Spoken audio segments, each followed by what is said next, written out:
Okay, bismillahirrahmanirrahim. Assalamualaikum warahmatullahi wabarakatuh. Alhamdulillahirabbil alamin. Assalatu wassalamu ala asyrafil anbiya'i wal mursalin wa ala alihi wa ashabihi ajma'in. Wala haula wala quwwata illa billahil aliyil azim. Allahumma la sahla illa ma ja'altahu sahla wa anta taj'alu hazana idza syi'ta sahla. Rabbi shrah li sadri wa yassir li amri wahlul 'uqdatam min lisani yafqahu qawli. Amma ba'du. Pada yang terhormat Ustaz Muhammad Nakiuddin daripada Nizamiyah, kepada segenap asatizah para alim ulama daripada Jabatan Agama Islam Sarawak, dan kepada segenap hadirin wal hadirat hafizakumullah. InsyaAllah pada malam hari ini kita nak teruskan pengajian kita kitab Ummul Barahin. Nak minta kepada host untuk bagi saya co-host supaya boleh share kitab kan. Co-host.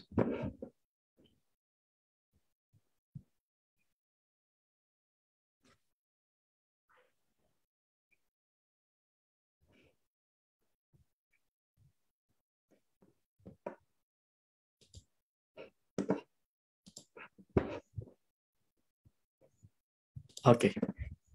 Oh, host terus. Nah, lain kali co-host je pun okey. Okay, insyaAllah. Sorry. Ni kan, kitab dia. Okay. Bismillahirrahmanirrahim. Qala mu'alifur rahimahullah wa nafa'ana bihi wa bi'ulumihi amin. Agak susah kalau saya jadi host. Saya jadi co-host better. Sebab kalau host, saya kena admit. Kejap doktor. Saya angkat Ustaz Abdul Salam jadi sekejap. Sila tekan tadi. Okey kejap. Saya jadikan Ustaz Abdul Salam jadi host Okey. Ustaz jadikan saya co-host saja. Saya tak tahu ada Rasanya Ustaz Nakiuddin boleh. Okey, kejap. Okey.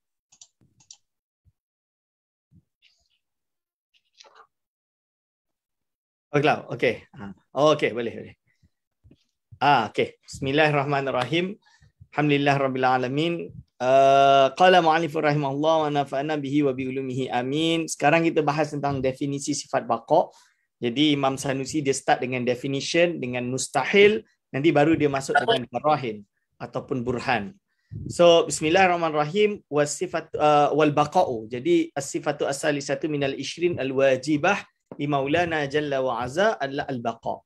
Jadi sifat yang ketiga daripada 20 sifat adalah sifat al-baqa'. So baqa' ni apa? Iaitu definisi dia kat sini adalah adamul akhiriyati lil wujud. Tiada pengakhiran dalam existence kewujudan Allah Subhanahu wa taala. Bermakna Allah Subhanahu wa taala itu baqin. Baqin itu kekal. Allahu la akhira li wujudihi. Tidak ada akhir pada kewujudannya. Sebab itu tafsir atau apabila kita baca Asmaul Husna, al-awwal wal akhiru. Jangan maknakan awal berarti Allah SWT ni yang pertama. Dari tidak ada lalu ada. Itu salah lah. So the definition is not correct. The definition awal ini maksud dia ada, sedia ada, yang tanpa ada permulaan. Dialah yang awal tanpa ada permulaan. Ini. Wal akhiru bila nihayah. Akhir tanpa pengakhiran. Atau Allahu la akhira li wujudihi. Wal akhir la akhira li wujudihi. Dia adalah yang akhir tapi yang tidak ada pengakhiran dalam kewujudannya. Ini contoh dia. Ai laisa li wujudihi inqida'un wa intihaun. Iaitu tidak ada bagi kewujudannya, iaitu penghabisan, habis dan intihak, selesai. Tidak ada. inqidha tu hilang atau habislah kehidupan dia, kewujudannya. Itu tidak ada. Berarti Allah SWT kekal abadi selama-lamanya. Ini. Jadi hadir wa hadir hafizakumullah, saya ada tengok beberapa hari lepas cerita lama, nama dia Dayang Senandung. Isi Neraka. Cerita lama Isi Neraka, yang mana dalam tu Tuan Guru tu diperankan oleh Haji Mahdi, anak kepada mantan mufti Negeri Sembilan, Syekh Said kan, Syekh Said Linggi tu kalau tak salah. So di dalam cerita tersebut dia ada syarahkan sifat kewujudan. Berarti Allah SWT ni wujud sedia ada. Dia dah sebut dah. Lepas tu dialah yang pertama. Yang pertama kewujudannya. Kalau orang tak faham, dia akan ingat Allah SWT ni dari tidak ada lalu ada sebab dia yang pertama. Tapi disyarahkan kalau kita faham bahasa dia, bila dia sebut awal itu qadim, iaitu kewujudannya sedia ada, berarti dia bukan dari tidak ada lalu ada, tapi dah memang ada kekal abadi. Cuma bahasa, kadang-kadang bahasa ini sempit. Ini yang ulama sebut bahasa sempit. Bila bahasa ni sempit, kadang-kadang orang kalau tanpa syarah, tanpa penjelasan, dia akan lost in translation. Itu yang kita sebut. Orang itu sesat dalam penterjemahan, sesat dalam bahasa. Dan kita kena faham. Apabila kita menilai seseorang dengan bahasa, kita tak boleh memahami bahasa dengan apa yang kita nak faham dan kita ijbarkan kepada orang yang berbicara tersebut. Akan tapi sepatutnya kita kena faham dengan cermin mata dia. Bahasa itu kita kena faham dengan cermin mata dia. Jadi kalau orang nak guna bahasa, kita guna bahasa, maka nescaya berapa banyak kekufuran yang keluar daripada bahasa Melayu itu sendiri. Kerana apabila berbicara tentang Allah Subhanahu Wa Taala, orang boleh makna qadim. Allah qadim dengan makna lama. Berarti Allah SWT ini dari tidak ada lalu ada, tapi dah lama, jauh sebelum adanya alam. Itu kufur lah. Tapi of course yang kita maksud bukan seperti itu. Dia dengan maksud qadim itu sedia ada, iaitu kewujudannya tanpa ada permulaan. Begitu juga baqin. Baqin ini maksud dia kekal, baqa, kekal. Tapi ada juga kita menggunakan darul baqa.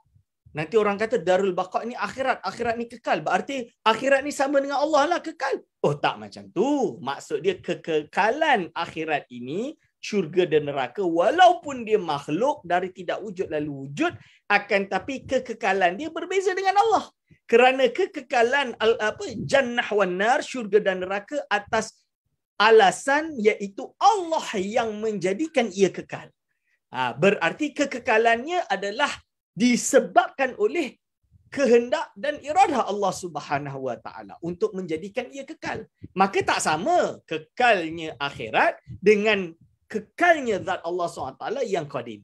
Jadi ini sebablah kita memerlukan kepada syuruhat, syarah untuk memahami sesuatu. Dan dilarangnya untuk mengijbarkan makna tersebut kepada seseorang, melainkan apabila perkara itu sabit daripada orang tersebut seperti itu. Dan dia kata itulah makna dia. Dalam kalau macam tu dah tak boleh nak buat apalah. Ini contoh dia. Okey, lalu kita teruskan. Wa sifatur rabi'atu, dan sifat yang keempat minal 20 daripada 20 sifat yang wajib bagi Allah SWT, ala mukhalafatuhu al-a'la lil hawadithi, iaitu sifat Allah Subhanahu Wa Taala ini mesti berbeza dengan sekalian makhluk. Yang dimaksudkan berbeza dengan sekalian makhluk, iaitu Allah Subhanahu Wa Taala ini tidak sama dengan makhluk. Adamul mumatsalah laha fi dzati, tidak ada persamaan sama sekali dengan makhluk, sama ada pada zatnya atau sifatnya atau af'alnya. Berarti totally different. Tak boleh dimumatsalahkan, tak boleh disamakan. Jadi dalam hal ini kita tidak boleh mengatakan bahawa Allah Subhanahu Wa Taala ini memiliki zat seperti makhluk, cuma berbeza. Seperti ada di kalangan golongan yang mengatakan Allah ada anggota, tapi anggota Allah berbeza dengan anggota manusia. Contoh dia. Dan ini salah. Ini salah. Kenapa salah? Kerana anggota itu sendiri adalah sifat kekhususan bagi para makhluk. Maksud dia, manusia, makhluk, binatang, hayawan, sama ada natik atau ghairun natik, berakal atau tak berakal, memiliki anggota. Kalau kita kata Allah ada anggota, nescaya salah. Dan lebih-lebih lagi, Allah Subhanahu Wa Taala tidak sabit di mana-mana nusus yang mengatakan Allah ada jawarih. Jawarih itu anggota.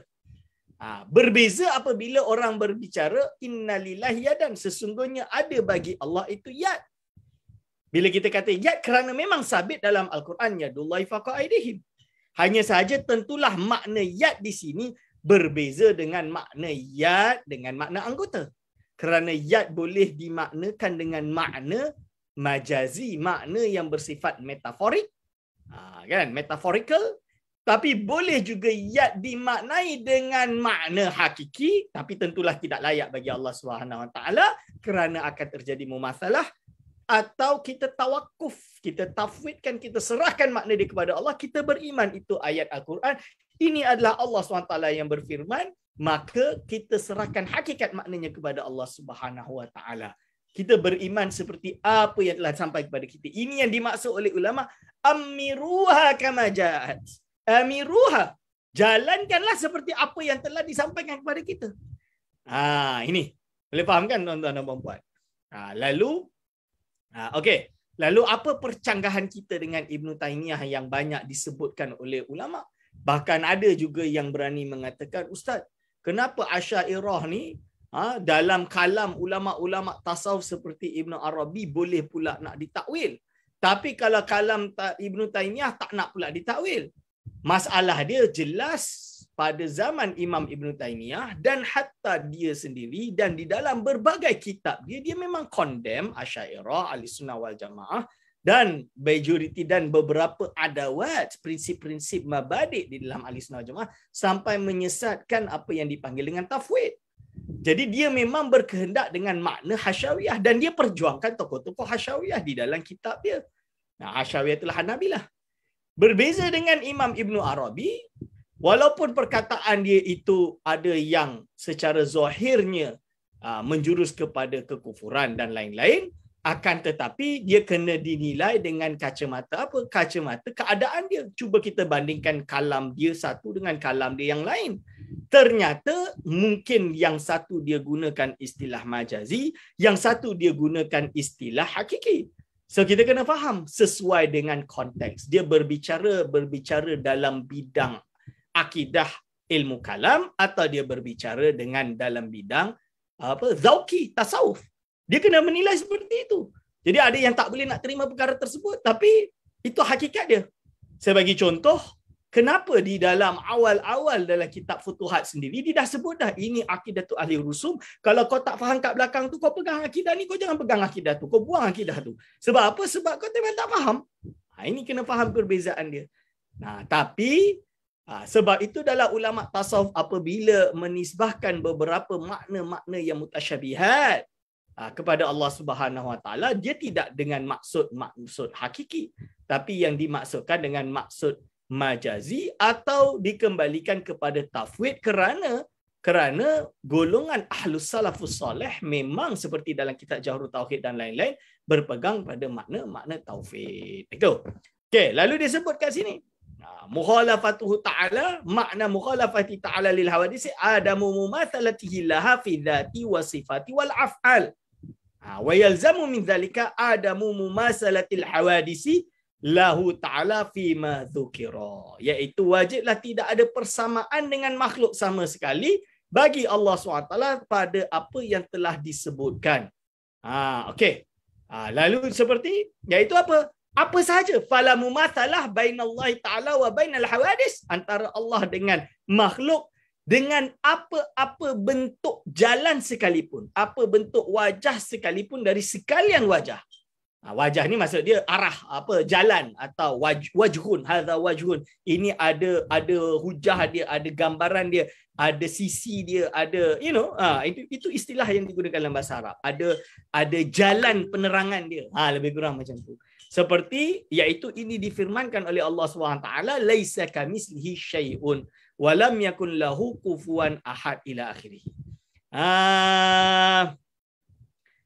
Jadi apa? Fa'idha wajadta, ketika mana engkau menemui dalam firman Allah Ta'ala atau firman Rasulnya apa-apa yang bermakna mumasalah, maka engkau jangan maknakan dengan makna zahirnya, kerana telah sepakat para ulama ala ta'wilihi, sama ada untuk mentakwilkannya, iaitu aisarfihi an zahirihi, iaitu mengalihkannya daripada makna zahir kepada makna yang metafor. Dan ini kaedah dia, wa kullu nasin awhama tashbiha awilhu awfawid warun tanziha, dan itu yang ada dalam kitab Jawharut Tauhid, yang memang kitab Jawharut Tauhid ini menjadi asas bagi seluruh akidah yang ada di alam Melayu ini berpegangan pada kaedah tersebut. Okey. Wa qiyamuhu ta'ala binafsihi. Dan sifat yang kelima adalah qiyamuhu ta'ala binafsihi. Apa yang dimaksud dengan qiyamuhu ta'ala binafsihi? Ay la yaftakiru ila mahallin wala mukhassisin. Ini ada beberapa kesalahan, iaitu kesalahan beberapa orang yang membaca atau mengajar kitab sifat 20. Apabila dia menterjemahkan atau dia maknakan qiyamuhu ta'ala binafsihi, iaitu berdirinya Allah SWT dengan sendirinya, di mana Allah SWT ini ketika mencipta sesuatu, dia tidak berhajat kepada makhluk untuk menciptakannya. Itu bukan seperti itu maksudnya. Kerana yang dimaksud dengan qiyamuhu ta'ala binafsihi ay la yaftakiru ila mahallin wala mukhassisin, iaitu Allah Subhanahu wa taala tidak berhajat kepada tempat, juga kepada zat yang mewujudkan. Mukhassisin tu zat yang mewujudkan. Jadi dalam erti Allah Subhanahu wa taala dia tidak bertempat. Kerana kalau yang bertempat itu adalah dia mesti berupa jauhar yang berhajat kepada arad. Dia berupa arad yang berhajat kepada jauhar.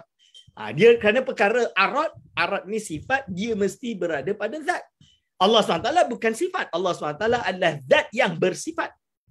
Tapi dia bukan jauhar seperti yang telah lalu diterangkan dalam Mukhalafatuhu lil Hawadis, dan dia bukan arad. Itu maksudnya.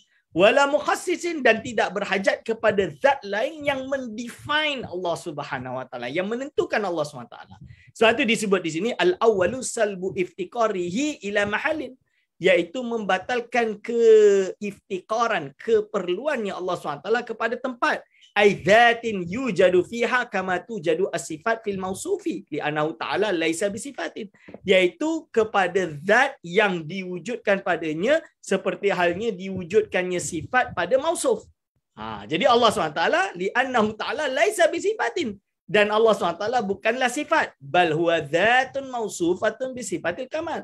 Malah Allah SWT ini adalah zat yang bersifat dengan segala sifat-sifat kesempurnaan. Ini maksud daripada qiyamuhu ta'ala binafsihi. Yang kedua, salbu iftiqarihi ila mukhassisin.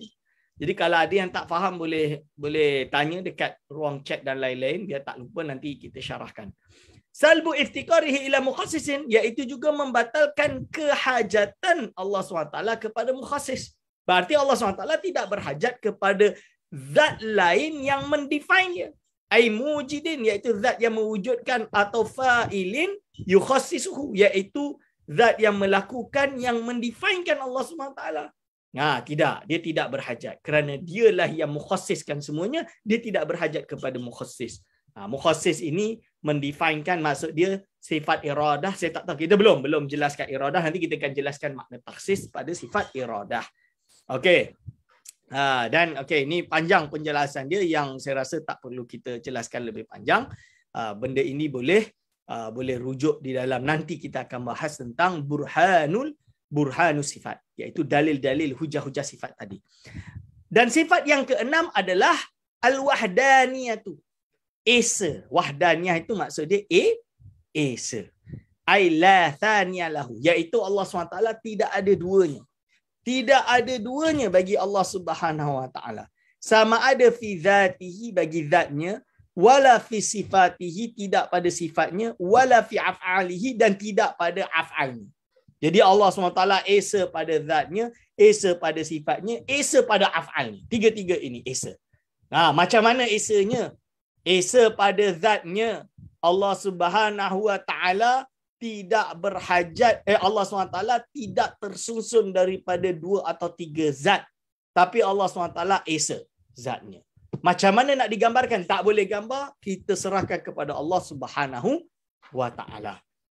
Dan beza dengan makhluk. Makhluk ini terbentuk dari jauhar rufat, iaitu atom paling kecil digabungkan dengan beberapa substance akan menjadilah bentuk jisim dan lain-lain. Ini makhluk.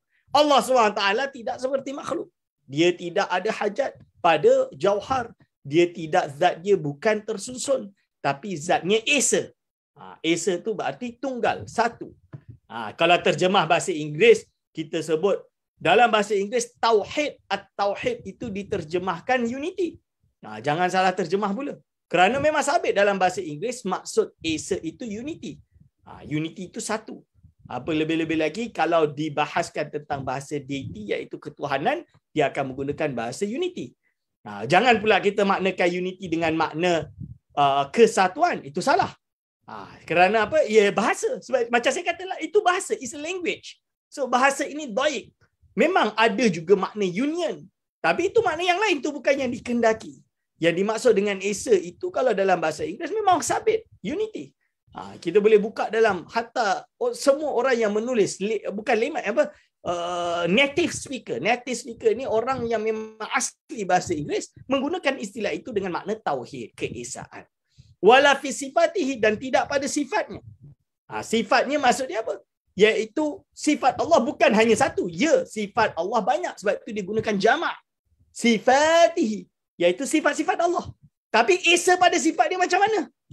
Esa pada sifatnya maksud dia iaitu sifat-sifat Allah yang banyak itu dia satu. Kita tak kata kudrah Allah ada dua atau tiga, tapi satu. Kudrah itu satu, iradah itu satu, sama itu satu, basar itu satu, kalam itu satu.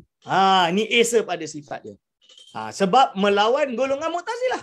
Mu'tazilah kata tak boleh mensabitkan sifat ma'ani bagi Allah. Kerana kenapa tak boleh? Sebab bagi dia kalau meletakkan sifat ma'ani bagi Allah, kita nak kata Allah SWT ini nanti ada banyak. Macam golongan Kristian yang terjadinya Trinity dan lain-lain. Sebab apa? Sebab mereka percaya bahawa Allah ini ada banyak sifat. Maka tak boleh. Allah ni tak boleh bersifat. Dia kena esa, tauhid. Sebab itu dipanggil dengan Ahlut Tauhid wal Adli. Golongan Mu'tazilah dijawab oleh Asy'ariyah. Asy'ariyah jawab golongan Mu'tazilah tak macam tu. Kita kata esa pada sifatnya, dia ada sifat ma'ani. Cuma setiap satu sifatnya itu esa, bukan dua, bukan tiga. Itu maksud dia. Sifat banyak, tapi zat itu satu. Dan sifat ini berada qaimun bi dzatihi ta'ala, iaitu berdiri pada zat Allah Subhanahu wa taala. Wala fi af'alihi. Apa yang dimaksud wala fi af'alihi? Esa dia juga tidak banyak. Berarti dia itu esa pada af'alnya. Maksud dia adalah iaitu segala sesuatu yang ada di alam ini semuanya adalah datang daripada Allah Subhanahu wa taala. Segala-galanya. Fatadkhulu az-zawatu was-sifatu wal-af'alul ikhtiyariyatu wa ghairul ikhtiyariyati fakulluha af'aluhu la syarika lahu fi ijadiha wa i'damiha ba'da wujudiha. Maksud dia apa? Segala af'al, segala sesuatu zat, sifat dan af'al yang ikhtiyariah atau ghairi ikhtiyariah ini semuanya adalah perbuatan Allah Subhanahu wa taala yang tidak ada sekutu baginya, sama ada dalam mewujudkannya atau meniadakannya setelah kewujudannya. Semua itu berarti, tuan-tuan dan puan-puan, segala apa yang berlaku di alam ini semuanya adalah perbuatan Allah Subhanahu wa taala. Semuanya adalah berada pada ketentuan Allah Subhanahu wa taala. Semuanya berada pada iradah Allah Subhanahu wa taala. Perbezaan antara ahli sunnah dengan Jabariyah, saya tak ingat saya dah syarahkan dalam kelas ni atau syarah dalam kelas lain, tapi perbezaan yang ketara, kalau Jabariyah mengatakan bahawa semuanya perbuatan Allah dengan perbuatan yang qadim, dalam erti sedia ada, sehingga kan apabila orang membuat maksiat, dia mencuri, dia berzina dan lain-lain, dia kata ini Allah yang buat, bukan aku. Berarti apa? Berarti dia mengatakan bahawa dia mentaktilus syariah, dia menggugurkan syariat, menggugurkan hukum-hukum taklifi yang telah dibebankan kepada dia, dan dia menyandarkan segala perbuatan itu kepada Allah Subhanahu Wa Taala, dan inilah tanda kesesatan mereka. Walhal ahli sunnah mengatakan bahawa Allah SWT telah memberikan kepada kita kasab, dan ketika kita melakukan perkara tersebut, kita nak melakukan perkara tersebut, terbit daripada kita yang Allah anugerahkan kepada kita. Dan inilah apabila kita buat, memang Allah yang jadikan segala sesuatu itu, Allah yang khalqu atau menjadikan segala sesuatu, sehingga kan apabila terjadinya maksiat atau terjadinya ibadah, tapi kerana ada kasab itu, maka kasab inilah yang dinilai oleh Allah SWT, dan Allah SWT memberi pahala dan dosa kepada orang tersebut sesuai dengan perbuatan dan kasabnya tersebut. Ini yang disebut dalam surah Al-Baqarah, di akhir surah Al-Baqarah, mana Rasul itu laha ma kasabat wa alaiha ma kasabat ila akhirih, la yukallifullahu nafsan illa wus'aha laha ma kasabat wa alaiha ma kasabat ila akhirih. Nah, itu yang difahami oleh ulama ahli sunnah wal jamaah dalam ayat tersebut, dan juga banyak ayat-ayat lain. Bukti bahawa segala af'al yang terjadi di alam ini datang daripada Allah. Allahu khalaqakum wa ma ta'malun. Allah menciptakan kamu dan segala perbuatan kamu. Berarti perbuatan yang terjadi ini tidak dipanggil dengan perbuatan kudrah qadimah, tapi dipanggil dengan kudrah hadisah. Kudrah yang dari tidak ada lalu ada. Nah, berarti nanti kita akan jelaskan tentang ta'alluq. Nah, lepas ni kita akan jelaskan tentang ta'alluq insya-Allah. So ini dia sebut tentang wahda esa pada zat, esa pada sifat dan lain-lain serta segala penerangannya. Lepas tu fahadhihi sittu sifatin. Maka enam sifat ini al-ula nafsiyatun. Yang pertama itu dipanggil dengan sifat nafsiyah. Wahya al-wujudu. Dia adalah dipanggil dengan sifat wujud. Sifat nafsiyah ini adalah dipanggil dengan sifat wujud. Wal khamsatu ba'daha, 5 setelah yang 6 itu salbiyatun, dipanggil dengan salbiyah. Dipanggil dengan salbiyah. Jadi yang pertama wujud itu dipanggil dengan sifat nafsiyah, tuan-tuan. Lepas tu yang 5 setelah itu dipanggil dengan sifat salbiyah. Dengan sifat salbiyah. Salbiyah ini maksudnya apa? Iaitu bermakna nafi. Maksudnya menafikan. Iaitu dinisbahkan apabila kita kata Allah SWT bersifat dengan sifat qadim, berarti Allah SWT bukanlah hadis. Bukanlah baru. Allah SWT itu adalah baqin, berarti Allah SWT tidaklah fana. Bila kita kata Allah SWT itu mukhalafatul lil hawadisi, berarti menafikan Allah itu ada persamaan dengan makhluk. Bila kita kata Allah itu esa, berarti Allah ini tidak ta'addud, tidak ada kesyirikan. Tidak ada kesyirikan bagi Allah Subhanahu wa Ta'ala. Okey. Lalu sekarang kita masuk kepada sifat ma'ani. Kita kena cepat sikit sebab tinggal lagi 4 pertemuan. Kitab ni tebal. Nanti waktu penjelasan sifat, penjelasan burhan nanti, itu keluarlah. Dan mustahil nanti dia akan keluar beberapa syarah-syarah yang lain insya-Allah. Summa yajibu lahu ta'ala sab'u sifatin. Lalu sifat ma'ani. Kenapa dipanggil dengan ma'ani? Kerana dia adalah li'anna kullan minha sifatun mawjudah. Okey, nanti kita syarahkan dulu. Summa yajibu lahu ta'ala sab'u sifatin. Lalu wajib bagi hak Allah Subhanahu wa Ta'ala 7 sifat. Minal ishrina sifat. Iaitu daripada 20 sifat ada lagi 7 sifat yang wajib. Tusamma sifatul ma'ani. Yang ini dinamakan dengan sifat ma'ani. Kerana apa? Li'anna kullan minha sifatun mawjudatun. Kerana semua sifat-sifat ini dipanggil dengan sifat mawjudah. Sifat yang wujud. Maksud sifat wujud ni apa? Kalaulah Allah Subhanahu wa Ta'ala mentakdirkan tuan-tuan dan puan-puan semua untuk dapat melihat sifat Allah Subhanahu wa Ta'ala, nescaya tuan-tuan akan melihat. Kerana dia wujud. Wujud ini perkara yang yasihu ayyura, sah untuk dilihat. Itu nama dia wujud. Okey, boleh jelaskan? Boleh faham kan? Lianna kullan minha sifatun mawjudatun. Wa kullu sifatin mawjudatin tusamma fi istilahil mutakallimina sifatu ma'nan. Semua sifat yang wujud menurut atau dinamakan dalam istilah ulama-ulama mutakallim dipanggil dengan ma'nan atau sifatu ma'nan. Sifatu makna ini berarti Ma'nan itu adalah mufrad singular bagi kata ma'ani. Ma'ani ni jamak plural. Dia punya singular dia ma'nan. Singular tu kata apa? Aduh, bahasa Melayu dia saya tak tahu. Kalau ini kata jamak dia lah. Banyak, erti plural, banyak, jamak. Ini satu. Kata satu kot. Wallahu alam. Singular dia. Mufrad. Bahasa Melayu dia, bahasa Arab dia mufrad. Ma'nan. Sawa'un kanat qadimatan ka qudratihi ta'ala wa ilmihi. Sama ada dia bersifat dengan sifat qadimah. Maksud dia, sifat makna tadi atau sifat yang kita panggil ma'ani tadi sama ada dia qadimah seperti sifat kudrah Allah SWT qadimah sedia ada, bukan dari tidak kuasa lalu berkuasa, wa ilmihi dan ilmunya bukan dari tidak tahu lalu tahu, tapi memang sedia ada dah tahu, am hadisatun atau atau dia itu baru dalam erti sifat yang dari tidak ada lalu ada. Seperti apa? Kabayadil jirmi wasawadihi, seperti halnya putihnya jirim atau hitamnya. Handphone saya ni hitam tuan-tuan. Berarti asal usul dia hitam tak? Tak, asal usul dia mungkin bermacam-macam lalu dia berubah warna. Hitam ini boleh jadi putih balik. Ini nama dia sifat yang baru. Kita lah kecil jadi besar, dulu buruk jadi handsome. Dari handsome jadi buruk. Samalah. Ini semua dipanggil dengan maknan. Ya, handsome semua tu maknan. Tapi maknan yang hadisah, yang baru. Sedangkan Allah SWT sifat dia qadimatun. Itu maksud dia. Okey. So kita dah jelas. Ini dipanggil dengan sifat ma'ani atau sifat makna.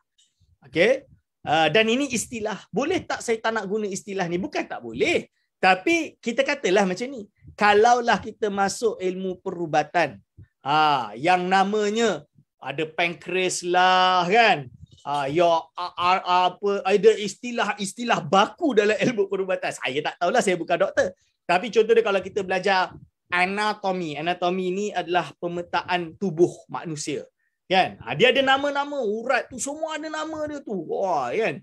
So contoh dia, saya tak sukalah nama ni, saya nak tukar boleh tak? Entah nak tukar, bolehlah tukar. Tapi of course seluruh dunia punya doktor tak akan faham apa bahasa yang entah guna. Sebab itu bukan bahasa baku dalam ilmu perubatan. Contoh dia. So salahlah. Entah nak merubah nama tu salahlah. Sebab apa? Sebab melanggar konsensus dalam istilah yang dalam bidang tersebut. Maka dalam ilmu kalam, ketika entah berbicara ilmu kalam, entah tak nak guna maknan, nanti macam mana kita nak faham? Saya nak mencetus istilah baru. Who are you nak mencetuskan istilah baru? Kalau nak guna istilah baru, dia kena ada konsensus di kalangan para ahli dalam istilah itu untuk menerima istilah yang tak baru boleh jadi. Kalau tak boleh. Nampak tu? So, ini isu dia. Apabila orang tidak faham dengan istilah, maka dia akan salah faham. Ibarat dia fa'il. Fa'il tu apa? Orang yang berbuat secara bahasa. Tapi bila ada ilmu nahu, dia sebut fa'il, berarti dia apa? Subjek. Subjek pada suatu verb. Itu nama dia fa'il. Boleh nampak? So, dia cara baca dia macam mana i'rab dia? Dia isim yang dibaca rafa'. Itu tanda dia. So, boleh tak saya nak tukarlah fa'il ni tak sedap? Bukan tak boleh tukarlah. Tapi, orang lain akan tolaklah penukaran tersebut kerana telah melanggar konsensus. Ini. Begitu juga dengan istilah-istilah tasawuf. Dalam istilah tasawuf ada fana' wal baqa'. Manusia boleh baqa' ke? Ya, itu adalah makam baqa'. Baqa' tu hanya sifat Allah. Tak boleh guna. Kufur. Itu sifat Allah. Hanya khas bagi Allah SWT. Ini istilah beza. Bukan sifat salbiah. Bukan ilmu kalam. Ini dalam tasawuf dipanggil baqa' apabila orang tersebut sudah fana pada Allah SWT, maka dia akan baqa' kekal seperti itu. Kekal macam mana? Itu dibahaslah dalam ilmu tasawuf. So, jangan salah menggunakan bahasa. Penggunaan bahasa yang salah akan menyebabkan seorang itu tergelincir. Ini kena faham betul-betul. Wahya, iaitu 7 sifat itu, dia dipanggil dengan apa? Iaitu al-qudratu yang pertama. Pertama sekali adalah sifat qudrah. Qudrah ni apa? Ini yang penting. Setiap satu dia kita kena tilik. Sifatun qadimatun qaimatun bidzatihi ta'ala. Sifat yang qadimah sedia ada, yang berdiri pada zat Allah SWT. Ini yang dipanggil dengan makna. Sebab pertama dia sifat. Dia bukan zat. Zat itu apa? Macam saya sebutlah, bukan hakikat tapi ala sabili takrib.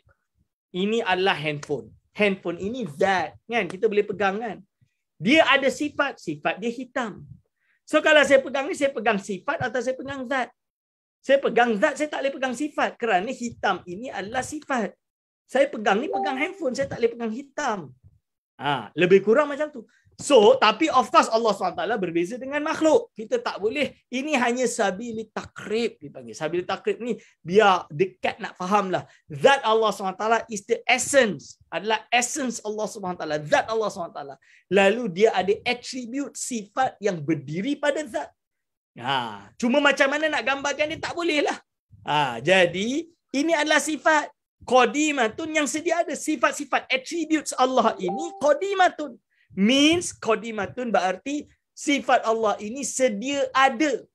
Bukan dari tidak ada lalu ada. Tapi dah sedia ada. Maksud dia Allah SWT ini kudrah bukan dari tak kuasa lalu kuasa. Tapi dah sedia ada kuasa. Qaimatun bidzatihi ta'ala, berdiri pada zat Allah SWT. Sifat ini berdiri pada zat Allah SWT. Qaimatun bidzatihi ta'ala. Yata'atta biha ijadu kulli mumkinin wa idamuhu ala wafqil iradah. Ini saya nak tegaskan ni.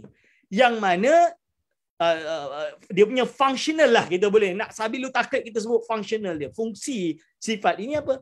Yata'atta biha, menjadi mudah bagi Allah Subhanahu Wa Taala dengan sifat kudrah ini mewujudkan segala perkara yang mungkin. Segala perkara mungkin ni apa? Mewujudkan alam, meniadakan alam, mewujudkan manusia, meniadakan manusia, mewujudkan makhluk, meniadakan makhluk, perbuatan makhluk, semuanya. Ini perkara mungkinat. Berarti sifat kudrah ini bertakluk dengan mungkin sahaja, tidak bertakluk dengan apa? Tidak bertakluk dengan qadim, tidak bertakluk dengan qadim pula, tidak bertakluk dengan wajib, tidak bertakluk dengan mustahil. Yang dimaksud tidak bertakluk dengan wajibat dan mustahilat, berarti kita tak boleh nak kata, Ustaz, boleh tak Allah Subhanahu Wa Taala mewujudkan anak? Mewujudkan anak, dan dengan wujudnya anak itu, kan? Anak bagi dia apa, dan dia menentukan seperti itu. Jadi dia ada syirik lah, ada kesyirikan lah misalan dia. Boleh ke tak boleh? Jawapan dia impossible, mustahil. Kerana sifat kudrah Allah bertakluk dengan perkara yang mumkinat sahaja. Sedangkan anak bagi Allah SWT ini perkara yang mustahilat. Maka dia tak masuk dalam ta'aluk sifat kudrah. Ta'aluk, dah bahas ta'aluk. Nanti kita syarahkan ta'aluk. Kalau sempatlah. Kalau tak sempat tak tahulah. Wa'idamuhu, dan meniadakan perkara mungkin. Ala wafqil iradati, sesuai dengan iradah Allah. Sesuai dengan iradah. Maksud ya ta'ata itu adalah menjadi mudah bagi Allah. Okey, ini dah jelaskan. Lepas tu lalu disebutkan sifat yang kedua daripada sifat ma'ani, iaitu apa? Al-iradatu, pekehendak. Sebab itu diterjemahkan oleh Pak Daim pekehendak, pekuasa. Ini diterjemahkan pekuasa. Ini diterjemahkan pekehendak. Kenapa? Kerana dia adalah sifat yang berdiri pada zat. Dia adalah sifat yang berdiri pada zat. Ini kena faham. So, jadi sifat itu apa? Pekehendak, pekuasa. Itu maksud dia. Boleh tak saya nak bagi makna berkehendak, berkuasa? Bukan tak boleh, boleh. Tak ada masalah. Tapi entah kena fahamlah dalam bahasa Arab bahawa ia adalah sifat. Sifat Allah seperti itu. Itu sifat. Apabila kita refer kepada sifat, kita sebut iradah. Jadi Allah SWT muridun bi iradatin. Allah SWT berkehendak dengan sifat berkehendak. Kan? Itu kita contoh. Ini ada dalam kitab Aqidah Ahli Iman yang saya terjemahkan tu. Tapi saya tak gunalah terjemahan tu sebab waktu tu saya belum mendalami perbincangan polemik tentang pada sifat-sifat ini. Dan setelah saya baca banyak kitab-kitab, ialah saya baca Baquratul Amani, dengan penjelasan yang saya baca hanya satu, iaitu penjelasan Syekh Abdullah Tok Guru Ajilah Lubuk Tapah, ayanda kepada Sahibus Samah Mufti Wilayah. Maka saya faham maksud dia nak membezakan, dia nak menyebutkan terjemahan tersebut supaya orang faham sifat iradah itu sifat yang wujudiyah, yang qaimatun bi dzatihi ta'ala. Itu maksud dia. Jadi tak ada masalah lah. Terjemahan saja itu pun nak gaduh. Tak sepatutnya terjadi pergaduhan. Okey. Lalu sifat iradah. Sifat iradah ni apa? Sifat kehendak lah. Kalau saya terjemahan tak penting sebab saya pegang pada bahasa Arab. Kalau terjemah pegang pada bahasa Arab. Dan bahasa Arab ini tidak akan menyebabkan saya salah faham atau tidak faham atau apa-apa pun. Tapi iradah ni apa? Iaitu sifat kehendak Allah Subhanahu Wa Taala. Ia adalah sifatun yang qadimatun qaimatun bi dzati ta'ala, yang berdiri pada zat Allah SWT. Dia sifat yang qadimah yang berdiri pada zat Allah SWT. Ya ta'atta biha takhsisu kulli mumkin. Yang menjadi mudah dengan sifat iradah ini, takhsisu menentukan, mendefinekan yang tadi saya sebut tadi. Kulli mumkinin, setiap perkara yang mungkin, bi ba'di ma yajuzu alaihi, dengan sebahagian dari apa yang harus bagi perkara mungkin tadi, makhluk tadi, perkara mungkin tadi, ala wafil ilmi, sesuai dengan sifat ilmu Allah SWT. Berarti apa? Yang dimaksud bi ba'di ma yajuzu berarti ada yang tidak dikehendaki. Maksud dia ini yang dipanggil dengan umurun mutaqabilatun, iaitu perkara-perkara yang berlawanan, yang saling menafikan, yang 6. Maksud dia kalau Allah SWT berkehendak si Zaid itu ada, wujud.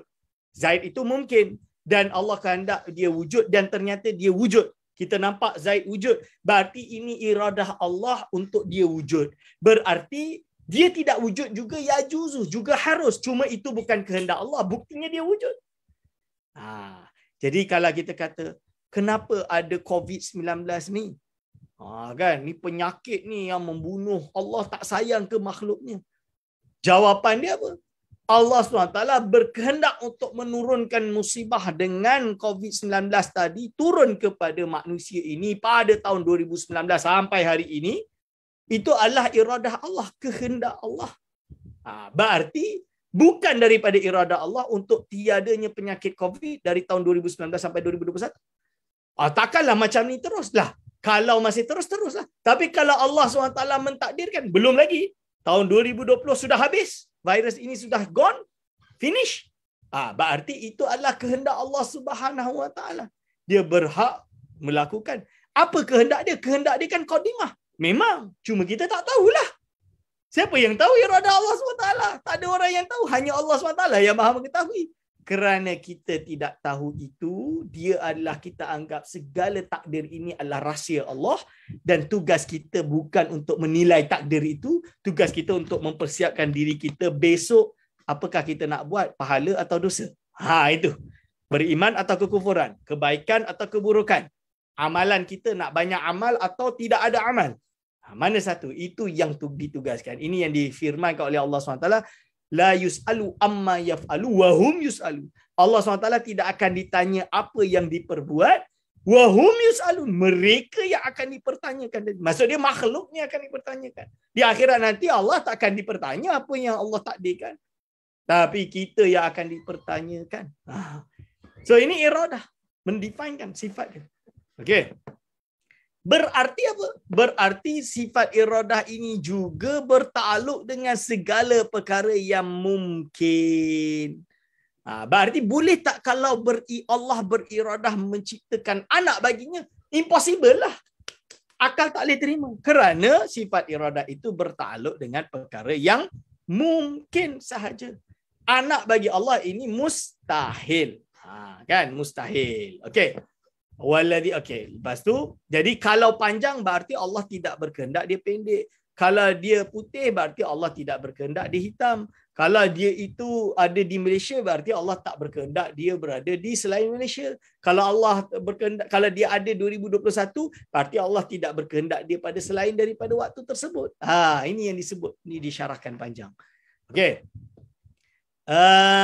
Semua ini harus bagi Allah. Jadi tak wajib bagi Allah untuk mewujudkan entah, meniadakan entah, tak wajib. Tapi entah wujud, berarti Allah pilih untuk entah wujud lah. Itu jawapannya. Okey. ala wafqil ilmi, iaitu sesuai dengan sifat ilmu bagi Allah SWT. Berarti sifat kudrah ini dan iradanya sesuai dengan ilmu Allah Subhanahu wa taala. Sesuai dengan kudrah, sesuai dengan ilmu. Jadi boleh kita kata nanti kita akan bahas sifat ilmu, baru kita bagi kesimpulan ta'alluq bagi ketiga-tiga ini. Al-muta'alliqatani bi jami'il mumkinat. Yang mana sifat kudrah dan iradah ini bertakluk dengan segala perkara yang mumkinat. Perkara yang jaizat. Maksud mungkinat ni yang jaiz, yang harus. Seperti wujudnya alam. Seperti alam ini wujud berbentuk macam mana. Si Zaid itu wujud. Zaid itu macam mana. Dia sifat dia macam mana. Dia itu macam ni ke, macam tu ke, dan lain-lain. Ini semua. Okey, boleh jelaskan? Mumkinat ni semua perkara yang mumkinat. Berarti terkecuali daripada perkara mumkinat, wajibat dan mustahilat. Maka tidak mungkinlah dia bertakluk dengan perkara yang wajibat dan mustahilat. Jadi takkan bolehlah kita nak kata Allah SWT ini boleh tak dia mewujudkan batu besar yang dia sendiri tidak kuasa untuk mengangkatnya. Tak mungkinlah kerana itu mustahil, tuan-tuan. Dan lain-lain. Okey. Ni jelas. Wal ilmu dan sifat ilmu. Apa sifat ilmu? Sifat iaitu sifat yang memberi erti wahwa sifatun qadimatun qaimatun bidzati ta'ala. Sifat yang sedia ada, yang berdiri pada zat Allah Subhanahu wa taala, yang bertakluk dengan segala perkara, segala tanpa terkecuali. Ala wajhil ihatati, dengan jalan atau gambaran atau wajah ihatah, iaitu meliputi seluruhnya. Jadi from every aspect, every angle. Lebih kurang itu. Ala wajhil ihatah biha. Ala ma hiya alaihi, sesuai dengan kenyataannya, mi ghairi sabqi khafa'in, dengan tanpa diawali dari ketidakwujudan. Jadi bukan daripada kesamaran, tak tahu lepas tu tahu. Iaitu meliputi segala aspeknya. Bagi segala perkara. Muta'alliqatun bi jami'il umur ala wajhil ihatati. Itu maksudnya. Biha. Ala mahya alaihi. Sesuai dengan hakikat dia. Ala mahya alaihi ni sesuai dengan hakikatnya. Jadi beza dengan kita. Anak tanya, apa yang ada dalam poket Ana sekarang? Apa yang ada dalam poket saya sekarang? Oh, ada dalam poket ustaz tu kunci. Ternyata taklah, tak ada benda, kosong. Berarti apa yang disebut tadi tidak sesuai kenyataannya. Mungkin Ana sangka. Okey, bukan sangka, Ana tahu. Saya tahu besok saya akan ada kat rumah. Saya tahu, yakin saya ada kat rumah. Ternyata hakikat dia besok saya kena keluar juga nak pergi beli barang. Contoh dia. Berarti tak sesuai hakikatnya. Golongan falasifah mengatakan alam ini qadim. Dia confident habis. Dengan hujah macam-macam. Hakikatnya alam ini hadis, bukan qadim. Tidak sesuai hakikatnya. Itu maksud dia alam mahya alaihi. Min ghairi sabqi khafa'in. Bukan dari tidak tahu lalu tahu. Tapi Allah SWT tahu sedia ada. Sedia tahu dah. Dia tak dari tidak tahu lalu tahu. Bukan. Okey. Maka ta'alluq sifat ilmu ini al-muta'alliqu bi jami'il wajibati wal jaizati wal mustahilat, iaitu bertakluk dengan segala perkara yang wajib, yang harus dan yang mustahil. Segala perkara yang wajib, yang harus dan yang mustahil. Ta'alluqa inkishafin wa ittihadahin, iaitu ta'alluq yang bersifat tersikap dan jelas bagi Allah SWT segala sesuatu. Kita tak tahu berapakah jumlah batu kecil yang ada di Laut Atlantik. Mana boleh. Nak kira tu, siapa nak kira? Orang gila je lah nak kira. Betul tak kita kata macam tu? Yelah, mana nak tahu kira berapa batu dekat Laut Atlantik. Itu perkara mustahil bagi manusia. Mustahil bagi manusia ni bukan mustahil macam mana. Maksud dia kita tak dapat buat lah. Tak berada dalam kekuasaan kita. Dan tak ada siapa nak bazir waktu lah nak kira batu berapa banyak kat Laut Atlantik. Allah SWT maha mengetahui walau sekecil batuan yang ada di dalam dasar laut yang paling dalam dan gelap, Allah SWT maha mengetahui. Kan? Itu jelas itu tuan-tuan dan puan-puan. Jelas. Ini dia. Iaitu apa? Yang bertakluk dengan segala perkara yang wajib, yang harus dan yang mustahil. Allah SWT ilmunya. Jadi perkara yang wajib seperti Allah SWT Maha mengetahui.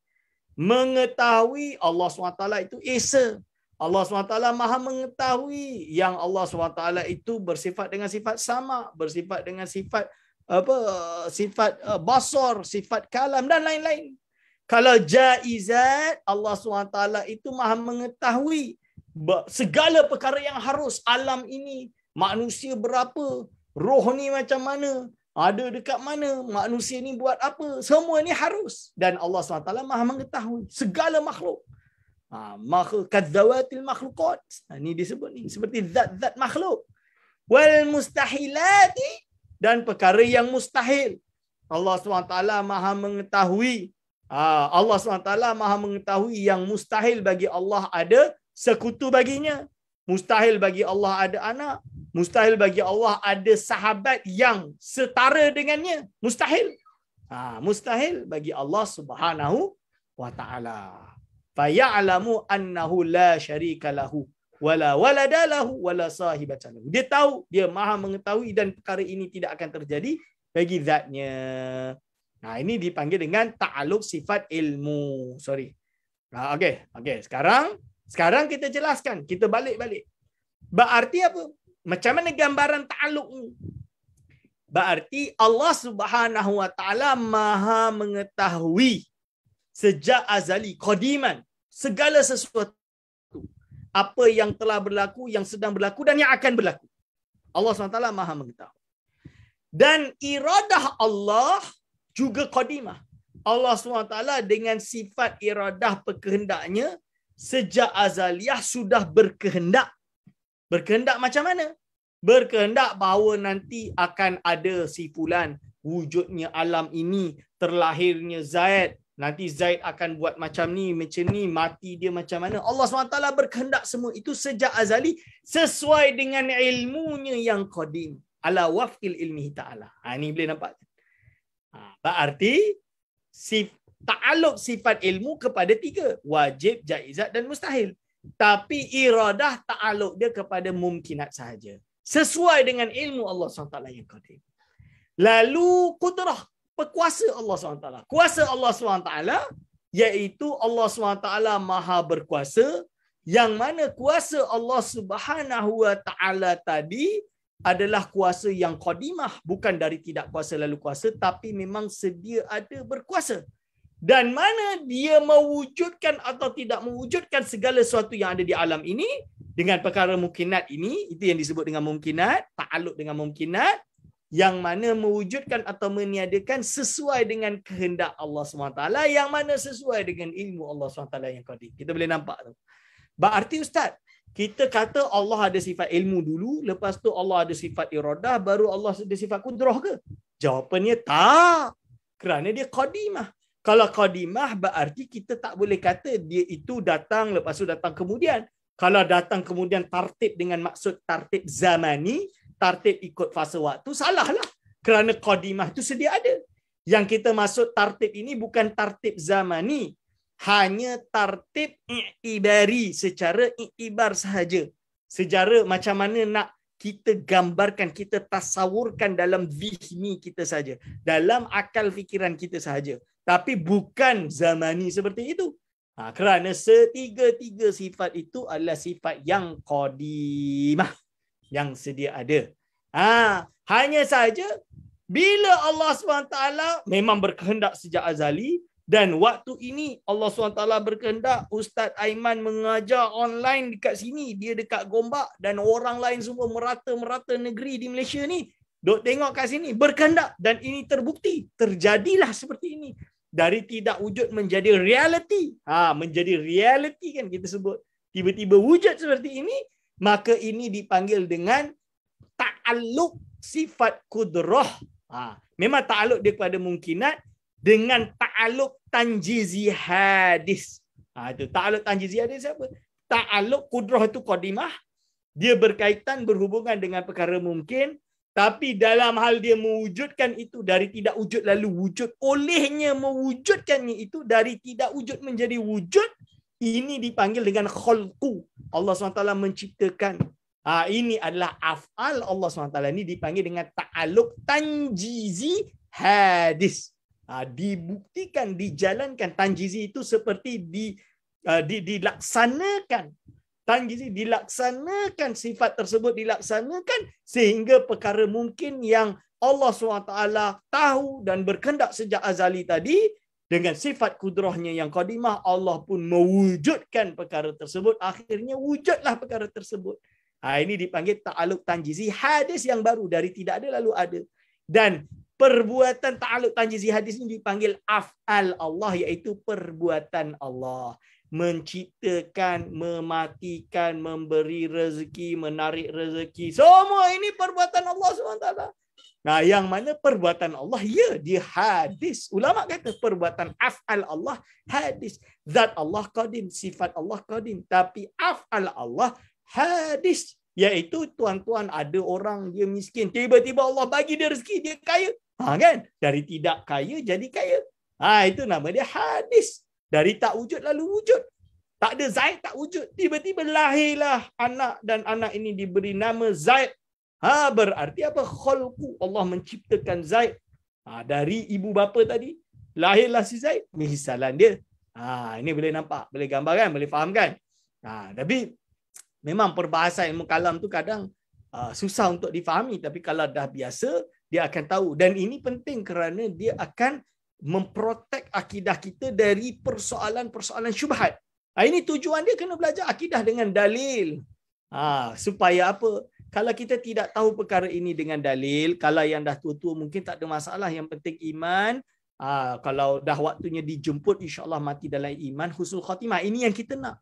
Tapi yang kita berbicara ini terutamanya ustaz-ustaz yang akan ditanya oleh murid-murid ataupun pelajar-pelajar yang ada habis SPM, nak pergi Amerika, nak pergi UK. Kalau dia tak ada adat-adat alat-alat ini, dia bertemu dengan berbagai pemikiran, dia boleh terpesong kalau tidak mengetahui secara mendalam dalam bab-bab ini. Bukanlah kita nak kata derajat dia kena derajat ustaz yang mutakalim, filosofer, tak. Tapi at least dia tahu istilah dan perkara yang surface. Umul Barahin ni ni benda sebenarnya basic. Umul Barahin ni sebenarnya basic. Tapi susahnya ustaz, kalaulah orang dulu awam pun boleh belajar dan faham, takkan kita yang hidup moden ni cerdik pandai tak faham. Itu je lah kalau saya nak kata, kan? Okey, sifat yang keempat al-hayat. Sifat hayat ni sifat yang qadimah, yang berdiri pada zat Allah SWT, yang sah dengan sifat ini untuk bersifat dengan sifat ilmu dan segala sifat-sifat yang lain. Ini sifat hayat, tuan-tuan. Berarti sifat hayat ini, nama dia, kita bahasa Melayu, sifat hidup lah. Allah SWT tak mati, Allah SWT hidup. Dia maha hidup. Kerana kalau dia mati, macam mana dia boleh bersifat dengan sifat sama, basar, kalam, kudrah, iradah, ilmun, hayat dan lain-lain. Kan? Takkan dia maha mendengar, maha melihat, dia mati. Itu jawapan dia. Allah SWT maha hidup. Hanya saja Allah SWT hidup dia tak macam kita lah. Kita hidup kena ada roh, kena ada jasad. Allah SWT hidup tanpa perlu kepada roh. Okey, boleh jelaskan? Wahya la tata'allaku bi syai'in.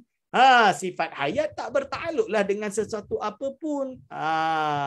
Lalu sifat yang kelima dan keenam, as-sam'u wal basaru, sifat sama' dan basar. Apakah sifat sama' basar, tuan-tuan?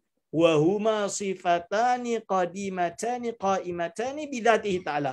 Dua sifat yang qadimah, yang berdiri pada zat Allah SWT, tata'allaqani bikulli mawjudin, yang bertakluk dengan segala perkara yang wujud, ala wajhil ihatati bihi, sesuai dengan jalan ihatah, meliputi segalanya. Ta'alluqan zaidan ala ta'alluqil ilmi. Ta'alluq tambahan pada ta'alluq ilmi.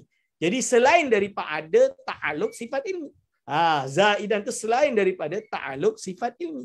Berarti Allah SWT maha mengetahui. Dia juga ada sama' dan basar. Dengan apa sama' dan basar? Allah SWT tidak berperlukan kepada telinga, tidak perlu kepada mata. Allah SWT maha melihat tanpa ada cahaya, tanpa ada Allah SWT maha mendengar, tanpa ada jarak, dia maha mendengar. Tanpa ada suara pun Allah SWT maha mendengar. Kerana apa? Zama Allah tidak perlu kepada suara. Manusia perlu kepada suara. Suara iaitu perkara yang dibawa oleh angin, sound. Kita belajar fizik. Kita tahu kan suara itu adalah perkara benda yang boleh didengar, abstrak maksudnya tak boleh dinampak dengan mata, tapi dibawa oleh angin. Sebab itu dia ada kelajuan dia. Kelajuan suara tidak selaju kelajuan cahaya. Itu contoh dia. Itu fizik. Dalam ilmu kalam juga mempelajari perkara tersebut. Dipanggil dengan perbahasan umurul ammah atau perbahasan tabiiyat. Dia akan bahas perkara tersebut. Okey. Al-muta'alliqani bi jami'il mawjudat. Okey. Ta'alluqa inkishafin wa ittihadahin. Yang mana ta'alluqnya bersifat tersikap dan menjadi jelas bagi Allah SWT. Berarti apa? Bimakna anna jami'al mawjudati munkashifatun lahu ta'ala. Segala perkara yang wujud ini tersikap bagi Allah SWT bisam'ihi wa basarihi. Dengan sama Allah dan basarnya. Muttadihatun dan menjadi jelas baginya secara azalan dan abadan selamanya. Ittidahan taman dengan jelas yang sempurna. Ini dia.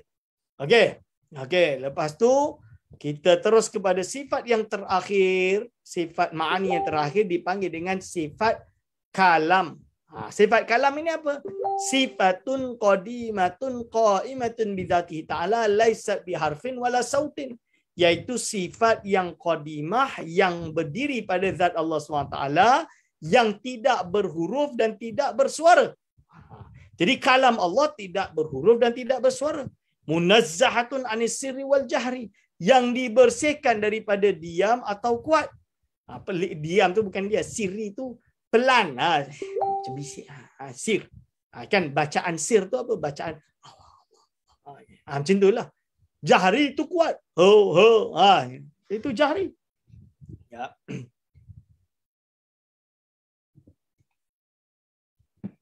Wa taqdimi, ada permulaan. Wa ta'khiri, ada pengakhiran. Wal i'rabi, ada i'rab. A, I, U, E. Lahan.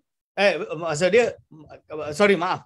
Sifat kalam Allah tidak bersuara, tidak berhuruf. Dibersihkan daripada pelan. Jahri kuat. Ada dibersihkan dari permulaan, dibersihkan dari pengakhiran. Ada permulaan, ada pengakhiran. Allah dibersihkan kalamnya. I'rab dibersihkan daripada, disucikan daripada i'rab. Okey, dibersihkan daripada i'rab, A, I, U, E. Daripada lahan, dibersihkan daripada bunyi lahan. Nabi memori dia. Tahun 93. Suara. Okay. Dibersihkan dari lahan, iaitu lagu, nyaring dan lain-lain. Wasairi sifatil kalamil makhlukat, dan segala jenis sifat kalam makhluk itu Allah SWT, kalam dia mesti dibersihkan. Dibersihkan daripada segala sifat makhluk tadi. Dalatun ala jami'il umur, yang menunjukkan pada segala perkara. Jadi maksud dia kalam Allah ni menunjukkan pada segala perkara. Ini dipanggil dengan ta'alluqud dalalah, tuan-tuan. Ta'alluqud dalalah tu apa? Iaitu sifat kalam ini dia ada, kalau bahasa pada dia gunakan istilah Allah SWT ada kalam ismi, lepas tu dia panggil kalam kedua kalam nafsani. Itu nama, penamaan dia lah. Dia nak bagi nama macam tu, nafsani. Kalau bahasa Arab kita panggil dengan ta'alluqud dalalah. Yalah, kalam Allah ini ada dalalah, ada penunjukan dia. Dalatun ala jamil umur. Ada amar, perintah, ada nahi, larangan, ada pengkhabaran, ada pentahziran. Semua perkara. Kan? Allah SWT, kalam dia. Ada makna yang kita boleh faham. Dalah boleh faham. Okay. Walaisat al-kutubu as-samawiyatu kal-Qur'ani wa Taurati wal Injili minal kalamil qadim. Al-Quran, Taurat dan Injil, semua kitab-kitab samawi ini bukan kalam Allah yang qadim. Dia kalam Allah tapi bukan kalam Allah yang qadim. Li'annaha alfazun, kerana Al-Quran ini adalah lafaz dia. Murakkabatun, yang tersusun dari huruf, suara, dan dia adalah baru. Betul. Lalu kalam Allah, kata Quran bukan makhluk. Maksud dia kalam Allah yang dikandung daripada Quran, Taurat dan Injil, yang tidak bersuara, yang tidak berhuruf, itu kalam Allah yang qadim. Kerana mushaf, ibarat dia macam inilah. Ini mushaf yang kita cetak Quran ni, kita boleh baca ni, ini hanya ibarat dari kalam Allah yang qadim. Ini hanya ibarat dari kalam Allah yang qadim. Dan kalam Allah yang qadim itu tidak bersuara dan tidak berhuruf. Na'am madlulu tilkal alfaz al ma'ani allati dalat 'alaiha alfazul kutub as-samawiyyah min madlulil kalamil qadim. Betul. Lafaz-lafaz yang ada dalam Al-Quran ini ataupun Taurat, Injil dan lain-lain, atau makna-makna dia yang menunjukkan padanya oleh lafaz-lafaz ini, yang kalau kita baca kita boleh baca faham, Qul huwallahu ahad ayyuhan nas, contoh dia, itu adalah madlul daripada madlul kalam Allah yang qadim. Dia adalah penunjukan madlul. Madlul itu adalah benda yang ditunjukkan oleh kalam Allah yang qadim. Bila kita dengar la taqrabuz zina, janganlah engkau mendekati zina, kita faham ini adalah larangan daripada Allah untuk berbuat zina. Allah yang bertitah bahawa larangan kita berzina. Tapi lafaz ini yang kita cetak, kita tulis, kita baca, ini baru. Kerana dia hadis, dia adalah mengibaratkan kalam Allah yang qadim. Ini nak betulkan ada golongan Wahabi yang dia salah faham sehingga dia kata golongan Asy'ariyah ini dia macam Mu'tazilah yang mengatakan kalam Allah ini makhluk sebab dia kata Al-Quran itu baru. Siapa kata Al-Quran itu baru? Yang kita kata baru itu adalah mushaf. Mushaf itu baru. Mushaf itu apa ni yang kita baca, tilawah itu baru. Tapi kalam Allah yang qadim yang menjadi madlul dari yang menjadi asas daripada kalam Allah yang qadim, ini qadim. Ini yang kita sebut. Madlul daripada la taqrabuz zina ni daripada apa kalam Allah SWT yang qadim itu qadim. Okey, ini. Maka jelas, tapi ustaz jadi ustaz macam mana, kenapa kita tak boleh kata Al-Quran ni kan? Kenapa kita tak boleh kata Al-Quran ini makhluk? Sebab ialah ni mushaf, makhluk dicetak. Dia jawab oleh ulama. Kalau tak salah dekat sini. Dekat sini. Here atau after this, dia ada jawab. Ini dia. La yajuzu an yuqala, tak boleh dikatakan kalamullah makhluk atau hadisun. Tak boleh. Begitu juga Al-Quran. Kerana kadzalika la yajuzu an yuqala Al-Quran makhluk. Al-Quran itu makhluk atau hadis. Kerana apa? Kerana dikhawatirkan li'alla yutawahhama min dzalika hudusu kalamil qadim. Kerana kita tak nak orang sangka bahawa dari kalam itu menunjukkan kalam Allah yang qadim itu baru. Itu kita tak nak. Sebab itulah kita tak sebut. Sebab itu kita tak sebut Al-Quran itu makhluk, takut orang menyangka Al-Quran itu memang baru. Kalam Allah yang qadim itu baru. Kerana apa? Kerana Al-Quran dimutlakkan pada lafaz yang diturunkan kepada Nabi kita Maulana Muhammad SAW li'ijaz, sebagai ijaz, mukjizat baginya, wa ala sifatil kalam al-qa'imati bidzati ta'ala, dan juga sifat kalam yang berdiri pada zat Allah SWT. Mungkin sahaja ada orang akan sangka memutlakkan, dari kalam ini memutlakkan Al-Quran itu makhluk. Seperti golongan Mu'tazilah. Salahlah. Au hadisun, hudusu sifat qa'imah. Bahawa sifat Allah yang sifat kalam itu yang berdiri pada zat Allah itu adalah baru. Inilah salah. Inilah sesat. Inilah tempat kesalahan tersebut yang dirod oleh Asy'ariyah kepada golongan Mu'tazilah.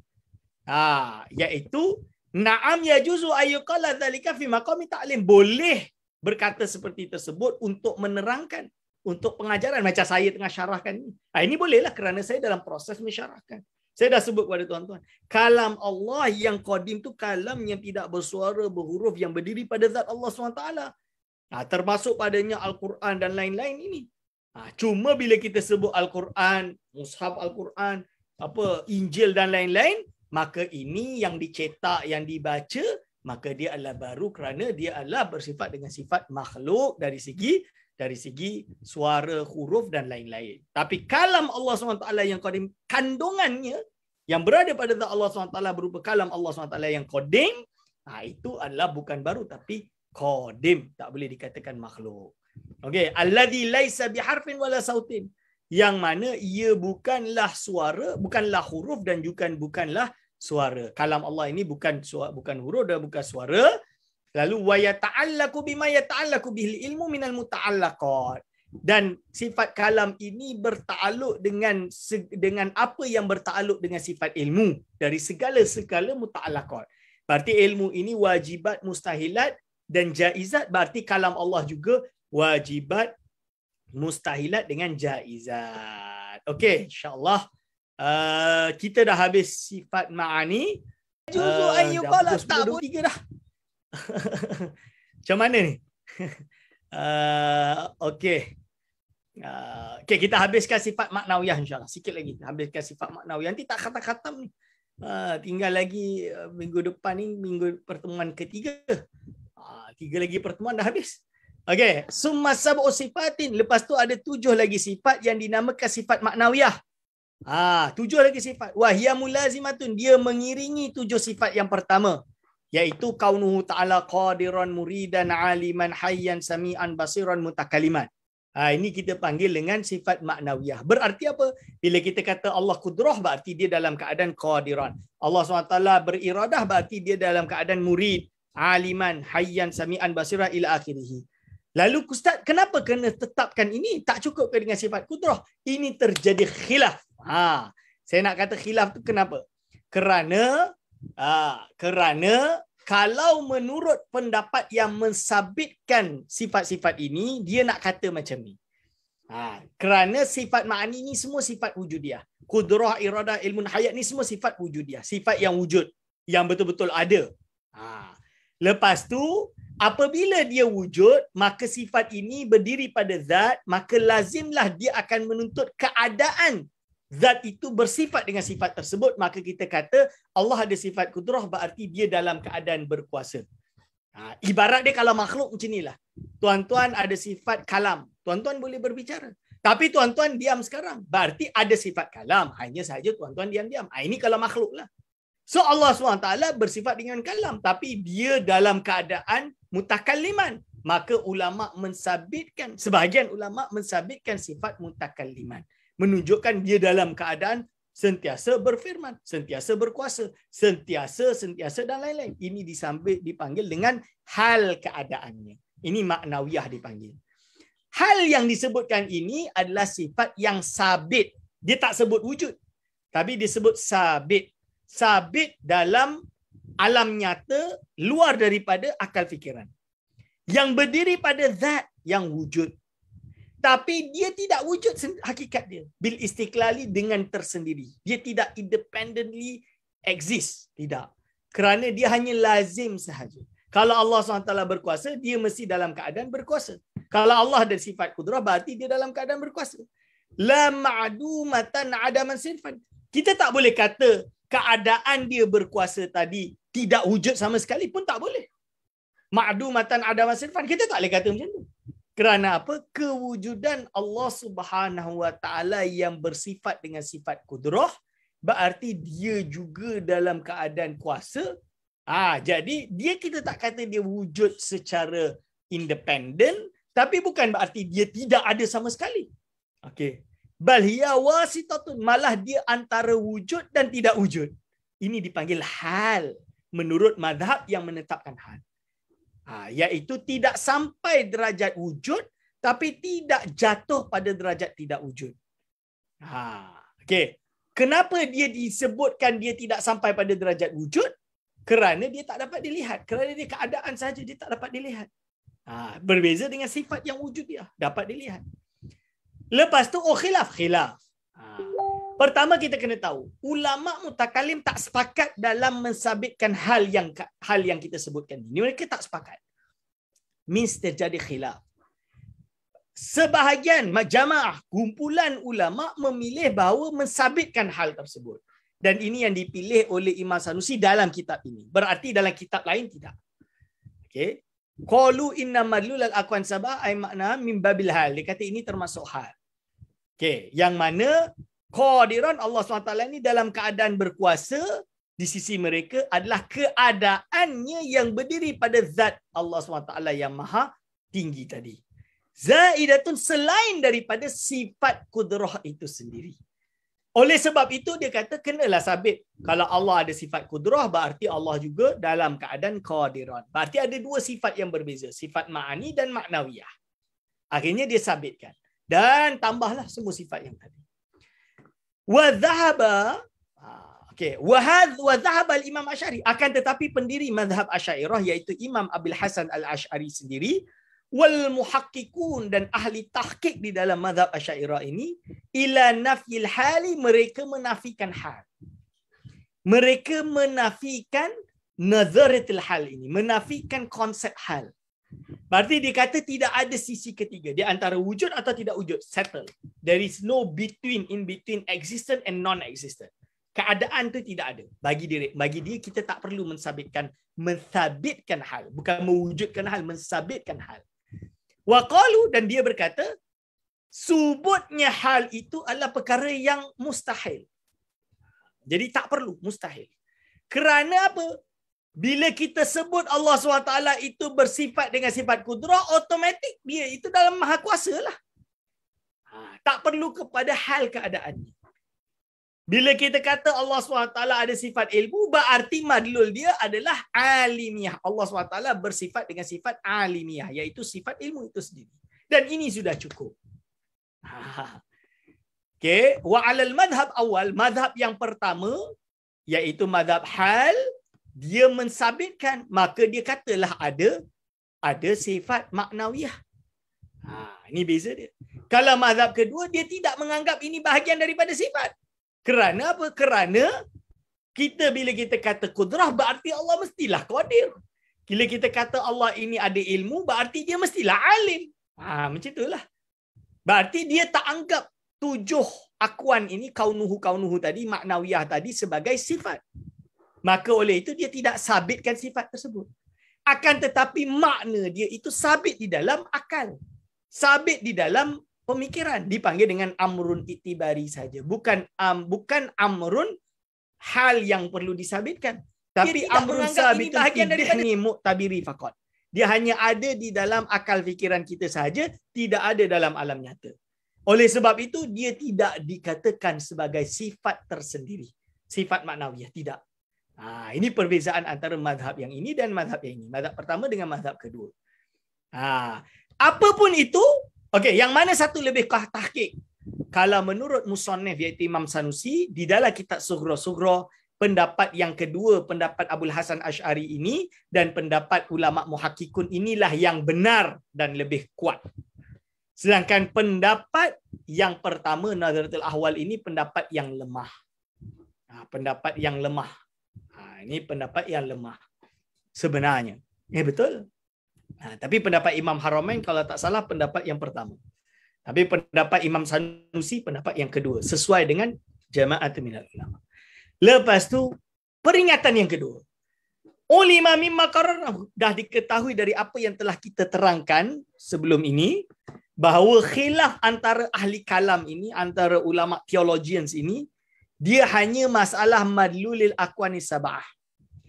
Hal huwa, apakah ia termasuk ahwal atau amrun itibari? Amrun itibari itu macam saya sebutlah. Zaid ada bapa. Bapa dengan Zaid ini ada hubungan pertalian bapa anak. Kita boleh nampak tak tali tu? Tali tu tak boleh nampak sebab dia hanya ada dalam akal kita. Macam tu. Berarti dia bukan in reality dalam erti kewujudan, tapi hanya reality in our imagination. Di imaginary fakot. Tapi hukum hakam konsekuensi dia adalah. Yalah, bapa wajiblah nafkah anak. Anak wajiblah taati bapa. Misalnya. So, disebabkan perbezaan ini antara ahwal dengan amrun itibari ini, maka amma wujubu tilkal aqwan lillah faqad ajma'u. Apapun itu, perbezaan menetapkan atau tidak, wajib kita beriman dalam hati kita bahawa Allah apapun itu dia mesti berkuasa, dia mesti dalam keadaan maha mendengar, maha melihat, maha berkuasa, maha berkehendak, maha berkalam dan lain-lain. Itu jelas. Okey, boleh jelas, boleh faham kan? Mengingkarinya kufrun.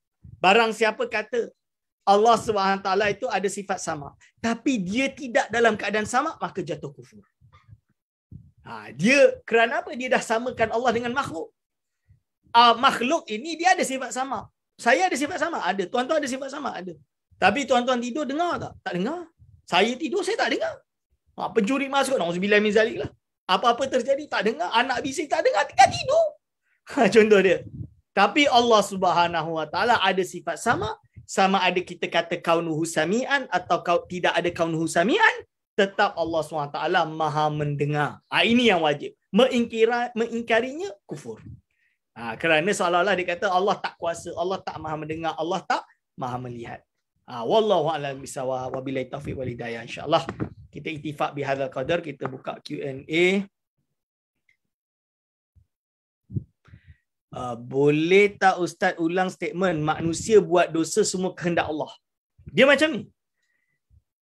Allah dah takdirkan. Allah SWT maha mengetahui dan berkehendak segala sesuatu, baik dan buruk. Itu kehendak Allah. Ya, iradah Allah. Tapi bukan reda Allah. Allah berkehendak fulan A berbuat dosa. Tapi Allah tak reda dengan dosa tersebut. Allah berkehendak fulan A buat kekufuran. Tapi Allah SWT tidak reda dengan kekufuran tersebut. Ini boleh faham. Iradah Allah, ya, baik dan buruk. Ya, segala sesuatu. Tapi reda Allah kepada perkara yang iman, perkara yang baik. Allah tak reda dengan kekufuran. Ini. Sebab itu manusia itu fi qalibil mukhtar. Majburun fi qalibil mukhtar. Manusia ini terpaksa di dalam genggaman ikhtiar. Lebih kurang macam itu. Fi qalibil mukhtar. Jadi dalam pilihan yang berada dalam ijbar. Seperti itu. Susah nak terangkan bahasa Arab dia. Tapi inti dia, Allah SWT berkehendak, tapi dia tak reda dengan kekufuran tersebut. Saya rasa tu boleh faham kan? Ini akidah ahli sunnah wal jamaah. Seperti itu. Apa beza ta'aluk mumkinat dengan jaizat? Sama je lah. Bila kita kata mumkinat itu jaizat. Ada istilah yang lebih detail tu, boleh baca dalam syarah tu tadi ada. Okey. Apa yang dimaksudkan pada ayat dan Musa berkata-kata dengan Allah SWT sebenar berkata-kata? Dengan Allah dengan sebenar berkata. Saya tak faham yang bawah ni, tapi dan Musa berkata-kata. Sekejap. Apa yang dimaksudkan pada ayat kallamallahu Musa taklima ke? Ni saya tak faham soalan ni. Dan Musa berkata-kata dengan Allah dengan kallamallahu Musa taklima. Okey. Firman Allah SWT kallamallahu Musa taklima. Jadi Allah SWT berfirman pada Musa dengan sebenar-benarnya. Kallamallahu Musa taklima, dengan sebenar-benarnya taklim. Iaitu berfirman tadi. Maksud dia macam mana? Menurut Asy'ariyah, iaitu Nabi Musa AS mendengar kalam Allah yang qadim. Macam mana dia, kita tak dapat gambarkan. Bagaimana dia dengar kalam Allah yang qadim? Macam mana tak tahu. Sebab itu bila dia turun dari Tur Sina, menurut riwayat dia tutup telinga sebab dia tak nak dengar kalam hawadis ini. Kalam benda makhluk ini. Nikmatnya kalam Allah SWT. Seperti nikmatnya makhluk yang melihat Allah di akhirat kelak. Melihat, mendapat, ialah sifat ru'yah kan. Ru'yatullah fil akhirah ni termasuk makam yang tertinggi. Akan tetapi, nak sebutlah. Tapi, menurut Abu Mansur Al-Maturidi, dia kata Allah perdengarkan kepada Musa kalam Allah yang hadis. Berarti Allah menciptakan kalam yang hadis didengarkan kepada Musa. Maka boleh kita tasawurkan, boleh kita gambarkan. Boleh kita gambarkan, berarti Allah jadikan kalam Allah yang hadis. Jadi Allah memang kalam dia qadim. Tapi Allah ciptakan kalam yang hadis dan didengarkan kepada Nabi Musa AS. Ini pendapat Abu Mansur Al-Maturidi. Yang macam Pak Da'i tu, dia ambil, gabungkan dua-dua. Dia ambil pendapat Abu Mansur Al-Maturidi dalam hal menetapkan sifat yang ketiga bagi dia. Bukan sifat, dia bagi jenis, kisim yang ketiga daripada sifat kalam, dipanggil dengan kalam masdari. Olehnya Allah menciptakan kalam itu. Khalqu, Allah menciptakan kalam itu. Itu maksud dia. Okey. Boleh Ustaz terangkan term hal dan amru itibari? Hal ni macam ni. Hal ni bila Allah bersifat dengan sifat kudrah. Okey. Bila kita kata Allah ada sifat kudrah, lalu kita nak kata Allah juga bukan hanya sifat kudrah, dia dalam keadaan berkuasa. berarti hal keadaan dia berkuasa. Maka dalam hal kita nak kata Allah dalam keadaan berkuasa, ini adalah suatu sifat yang lain juga. Walaupun sifat dia itu bukan sifat wujudiah, tapi menerangkan keadaan zat Allah SWT itu dalam keadaan berkuasa. Berarti dia mensabitkan hal keadaan Allah berkuasa. Kita tak kata dia wujud sebagai suatu sifat yang bersendiri seperti sifat ma'ani, kerana dia adalah lazim daripada sifat ma'ani. Dan kita kata dia tidak ada. Sebab apa? Buktinya Allah SWT dalam keadaan berkuasa. Dia kata macam tu. Maka dia sabitkan sifat maknawiyah. Amrun itibari nak kata macam ni. Kalau kita kata Allah ada sifat kudrah, berarti mestilah dia berkuasa. Tak perlu kita kata dia dalam keadaan berkuasa. Kerana apabila dia dah ada sifat kudrah, berarti dengan sifat kudrah tersebut, tentulah dia adalah dalam keadaan, bukan dalam keadaan, dia bersifat dengan sifat qadiriyah, iaitu berkuasa. Kerana Allah SWT ada sifat sama, maka dia mesti dah dalam keadaan sami'iyah. Ada sifat sami'iyah. Bersama. Tak perlulah mensabitkan sifat maknawiyah. Tak perlu mensabitkan. Cukup dah seperti itu. Kerana apa? Kerana dia dalam keadaan itu hanya amrun iktibari, hanya ada di dalam akal fikiran sahaja. Hanya ada dalam imajinasi kita sahaja. Kerana dia tidak wujud secara amrun khariji. Kerana yang amrun khariji itu sifat kudrah itu sendiri. Sifat ma'ani itu sendiri. Sifat sama itu sendiri. Itu maksud dia. Okay. Kenapa ada setengah mulakan kata-kata segala yang baik datang daripada Allah, yang buruk datang dari sendiri? Betul ke boleh? Okey. Memang, bila orang tanya kepada saya, kita ni macam saya kata, ini bahasa dan kita jangan mudah menuduh dengan bahasa yang sempit kepada orang lain. Akhirnya mengkafirkan, memuktazilahkan. Kan banyak orang yang pergi tabligh, contoh dia. Golongan tabligh. Jadi pernah dululah tahun 2007, 2006 dulu, saya ditanya oleh kawan-kawan daripada Jabatan Mufti atau Jabatan Agama di Johor misalnya, ada isu yang menyesatkan, memuktazilahkan golongan tabligh, yang apabila mereka keluar, dia ada sebut di akhir bayan, yang baik datang daripada Allah, yang buruk datang dari manusia. Dia kata ini adalah akidah Mu'tazilah. Lalu kita jawab, bukan macam tu. Golongan tabligh juga mereka mengetahui jazam di dalam hati mereka. Baik dan buruk itu datang daripada Allah. Hanya saja dia tutup kataan seperti itu atau memulakan perkataan itu seperti itu untuk husnudzon billah. Dan yang kedua, ta'adduban billah. Supaya kita jangan su'ul adab dengan Allah. Menisbahkan perkara buruk kepada Allah. Itu maksud dia. Sebab itu bila kita buat buruk, kita jangan nisbahkan pada Allah. Hakikatnya memanglah Allah yang jadikan baik dan buruk daripada Allah. Tapi kita janganlah kata orang mencuri, Allah lah yang mencuri. Na'udzubillah min zalik. Ini ada rujukan dia dekat mana? Boleh buka dekat kitab Allahumma salli ala sayyidina Muhammad. Kashifatus Saja karangan Imam Nawawi Jawi. Disebut tentang ta'adduban. Jangan menisbahkan Allah dengan perkara yang buruk. Walaupun hakikatnya kita tahu. Sebab itu kawan-kawan kawan-kawan tabligh kita kadang dia tambahlah hari ini. Yang alim-alim ni dia dah tambah. Yang baik datang daripada Allah, yang buruk daripada manusia. Walaupun bagaimanapun hakikat semuanya datang daripada Allah. Dia akan tambahnya itu. Supaya orang tak salah faham. Okeylah. Jadi bahasa dia bukan tak ada dasar. Ada dasar. So kita kena, jangan kita paksakan kefahaman kita pada kalam orang lain. Kita kena tabayun, tanya orang tu apa maksud engkau macam ni. Contoh dia kalau nak tahulah. Tapi of course diajarkanlah akidah yang betul. Dah selesailah. Supaya kita tidak ada suudzon. Sebab itu kawan-kawan tabligh semua pun insya-Allah mereka juga ada ilmu dan memahami isu ini dan mereka faham. Okey. Di mana beza amr ittabi dengan hal tu saya dah syarahkan tadi. Apa perbezaan dengan sami'? Sami'. Okey. Sami' mubalaghah. Mubalaghah. Alimun yang maha mengetahui. Alimun ada sigat mubalaghah. Tu bahasa Arab. Alimun sigat mubalaghah kita panggil. Okey, salam ustaz. Ittifaq ulama salaf tafwid adalah yang terbaik, tapi kita ambil kaedah takwil berlainan dengan kaedah salaf bagaimana? Okey. Bagi saya bukan ittifaq. Tetap terjadi khilaf. Mungkin saya terguna bahasa Salah mungkin, tapi saya kata khilaf hatta di ulama salaf. Kerana apa? Ulama salaf, contoh dia siapa? Imam At-Tabari juga menerima takwil. Imam Ibnu Abbas, sahabat Ibnu Abbas juga menerima takwil.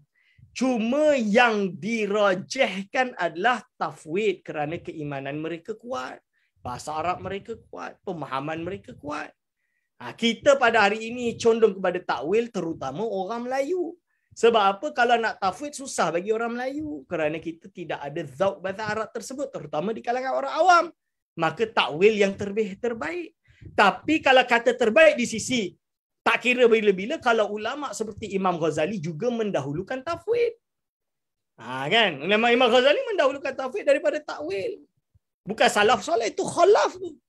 Tapi kerana apa? Kerana mereka ada kemampuan untuk beriman tanpa ada takwil. Ini. Tapi orang Melayu suruh iman tanpa takwil, akhirnya jadi tajsim. Ini yang kita tak nak. Wow, itu maksud dia. Jadi dia adalah perkara yang nisbilah, tergantung dengan keadaannya. Okey, apa maksud pertanyaan ini, doktor? Mas'alatul imanil muqallid hiya minal ahkamil fiqhiyati al-far'iyyah. Kalau yang betul bukan furu'iyah, al-far'iyyah. Lebih asah. Sebab jamak wal wahidah dzkur nasiban lil jam'i. Dalam Alfiyah Ibn Malik, wal wahidah dzkur nasiban lil jam'i. وليست من العقائد فليس المطلوب اتباع الفقهاء فيها القطع واليقين بل المطلوب اتباع الفقهاء فيما غلب على ظنهم. Masalah iman muqallid dia adalah urusan perkara fiqhiyah, hukum hakam fiqhiyah sebangsa fara'. Dia bukan termasuk daripada akidah. Maka tidak dituntutlah untuk mengikuti fuqaha pada apa yang pada perkara yang qat'u dan yakin ini perlu diimani tanpa mengikuti fuqaha, malah bukanlah yang dimaksud. Maksud dia macam tu. Bal al-matlub, balah yang dimaksud adalah mengikuti fuqaha pada apa yang ghuliba ala dhannihim, yang maghlub atau yang zon dia lebih kepada itu. Itu kalau terjemahan ringkas. Saya kena cek ibarat lebih lengkap untuk memahami ini. Cuma yang boleh saya kata di sini, dalam hal imanul muqallid, imanul muqallid hiya minal ahkamil al-fiqhiyah al-far'iyah wa laysa minal aqaid. Falaysa al-matlub ittiba al-fuqaha'i fiha al-qat'u wal yakin, bal al-matlub ittiba al-fuqaha fi ma ghuliba ala dhannihim. Okey. Kena cek lengkap. Tapi kalau saya boleh faham dari apa yang kat sini, dia nak kata iman muqallid ini adalah termasuk hukum hakam fiqh. Jadi dia bukan masuk akidah. Perbezaan di sini adalah perbezaan yang bersifat dhanni. Okey, itu pertama. Falaisa al-matlub ittiba al-fuqaha fiha dalam hal masalah imanul muqallid, okey, iaitu dalam bersifat qat'u dan yakin. Benda ini pasti kerana qat'u yakin. Malah yang diikut ini adalah perkara apa yang ada pada zonnya. Itibak fuqaha ini pada apa yang berada pada zonnya dalam hal fiqh. Kalau kita tahu dalam bab fiqh, memang segala perkara fiqhiyah itu mabniun ala zon. Itu adalah terbina pada zon, bukan terbina ala yakin. Mungkin sekilas boleh saya kata ibarat dia macam tu. Tapi lebih baik bagi saya ibarat yang lebih lengkap dari kitab mana mungkin kita baca dari awal sampai akhir, boleh mengetahui konteks dia dan saya boleh bagi kefahaman yang lebih accurate insya-Allah. Okey, bagi pengisbatan hal dan sifat maknawiyah ini, itu adalah sifat maknawiyah yang mukhtalafun fiha, ya, iaitu keadaan Allah SWT bersifat dengan ma'ani, dengan sifat ma'ani. Contoh kaunuh qadiran bermaksud keadaan Allah berkuasa, bukan dengan makna keadaan Allah yang berkuasa. Saya tak faham soalan ini. Ini soalan atau statement? Iaitu keadaan Allah yang bersifat ma'ani. Okey, itu saya tak faham soalan ini. Okey, Assalamualaikum doktor, boleh terangkan berkenaan dengan af'al Allah dan al-kasab manusia? Terima kasih. Af'al Allah adalah perbuatan Allah Subhanahu wa taala.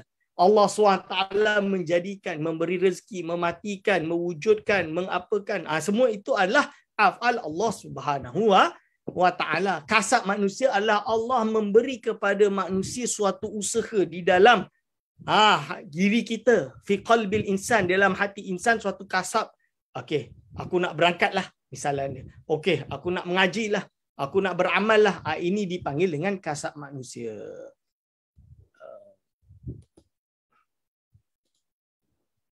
Ini saya tak. Ni panjang ni. Mas'alatul imam qalib bal matlu ittiba'u fi ma ghalibah. Wala yadurru ta'arudul adilla fi dhalika wa illa lama thabata al hukmul fiqhi li kathrati ta'arudi baina adillati mujtahidin wal matlubu minal ami ittiba'ul fuqaha fi ma tarajjaha indahum wa qad tarajjaha inda jumhuril fuqaha min ahli sunnah sihata imanil muqallid taqlidan sahihan hatta sanuni.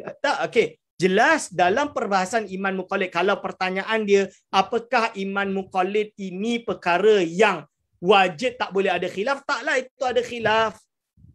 Imam Sanusi awalnya mengatakan imanul muqallid ghairun najin. Ini saya rasa saya dah terangkan pada pertemuan yang lepas. Lepas tu Imam Sanusi dalam kitab Al-Muqaddimatnya menukar pandangannya dan mengatakan yang rajah seperti apa. Dan pendapat yang rajah di sisi Ahli Sunnah wal Jamaah, imanul muqallid itu najin, berarti Muslim tidak kufur dan diterima keimanannya. Tapi kalau dia mampu untuk berfikir dan dia tidak mahu ada dalil, tidak mahu berdasarkan imanul ma'rifah di dalam akidah dia, maka dia telah meninggalkan salah satu kewajipan dia sebagai seorang insan yang Allah SWT anugerahkan dia kecerdasan untuk nazar, maka dia muznib, berdosa kalau dia tarkun nazari, kalau dia meninggalkan nazar, meninggalkan dalil, akan tetapi dia tetap iman. Yang dimasukkan dalil itu seperti al-ba'ratu alal ba'ir, al-ba'ratu tadulu alal ba'ir yang telah saya syarahkan pada minggu lepas kalau tak salah, iaitu dan lain-lain. Wa baqi al-khilaf faqat fi tarattubil ma'siyati ala tarkin nadhari lil qadir. Ini yang saya sebut tadi. Fala yuqalu idza inkashafa yaumil qiyamah butlanu qauli jumhur yasiru kadza wa kadza kama la yuqalu dzalika fi baqil furu' al-fiqhiyah. Wa bil jumlah fala budda min tiba'il mashhur walau kana mukhalif iman. Imam Sanusi justru pendapat ni, ini saya baca ibarat yang ada dekat dalam gambar tersebut. Justru pendapat Imam Sanusi yang pertama telah ditukar oleh Imam Sanusi dalam kitab dia Muqaddimat, Syarah Muqaddimat. Okey, walaupun dia tolak an-nafas, dia membahas panjang mendefend kufurnya iman muqallid, ya, ada bukan tak ada. Cuma dia merubah pendapatnya di dalam kitab Syarah Muqaddimat dan perbahasan ini dah ada. Ustaz Nizar Hamadi dia dah bahas dalam kitab dia Syarah Wasitatus Suluk, boleh rujuk dalam kitab tersebut insya-Allah. Okey. Mungkin dah panjang ni. Lebih batas insya-Allah. Okey. Insya-Allah saya serahkan kepada moderator.